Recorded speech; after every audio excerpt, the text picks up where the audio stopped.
કાળઝાળ ગરમીનું આગમન થઈ ગયું છે। દિવસે ને દિવસે ગરમીનો પારો જેમ જેમ વધી રહ્યો છે તેમ તેમ શાકભાજીના ભાવમાં પણ વધારો થઈ રહ્યો છે।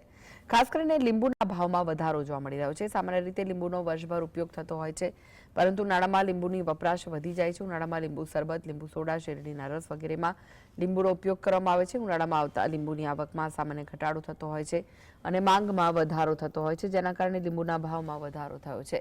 બજારમાં લીંબુના ભાવમાં વધારો થયો છે। ઉનાળા પહેલા જ લીંબુના ભાવ વધતા લોકોને પરસેવો વળી ગયો છે। આગામી દિવસમાં હજુ લીંબુના ભાવ વધવાની શક્યતા છે। હાલમાં લીંબુના ભાવ વધીને 150 થી 160 રૂપિયા પ્રતિ કિલો પહોંચી ગયા છે। અગાઉ લીંબુના ભાવ 60 થી 70 રૂપિયા પ્રતિ કિલો હતા, એટલે કે થોડા દિવસોમાં લીંબુના ભાવ દોઢ ગણો વધારો થયો છે। વેપારીઓનું કહેવું છે કે લીંબુની માંગમાં સતત વધારાના કારણે તેનો ભાવ વધીને 200 રૂપિયા પ્રતિ કિલો પહોંચી શકે છે।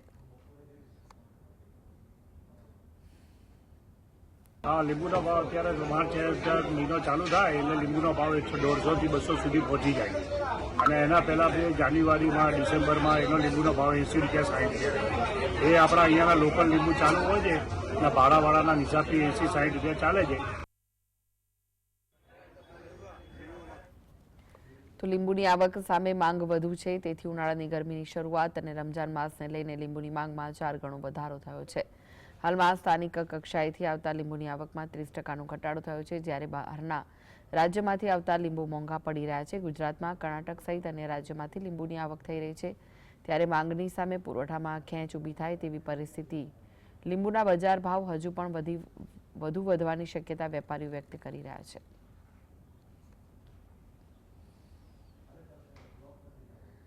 ગામનો માલ કર્ણાટક મહારાષ્ટ્ર બાજુનો ચાલુ થાય છે અને માલની અછત હોય છે અને એક જ સ્ટેટથી માલ આવે છે એટલે ચારે બાજુના હિસાબથી અહીંયા ભાવમાં વધારો રહે છે અને એમ બી ગરમીના હિસાબથી લીંબુનો ઉપાડ થવાથી માલ 150 થી 200 સુધી પહોંચી જાય। હાલમાં લીંબુનું વેચાણ 150 થી 160 ચાલે છે। આગળ જતા માલની આવક થઈ જાય તો આ જ બજાર રહેશે। માલની આવક હજુ ઓછી થાય તો 200 સુધી પહોંચી શકે છે।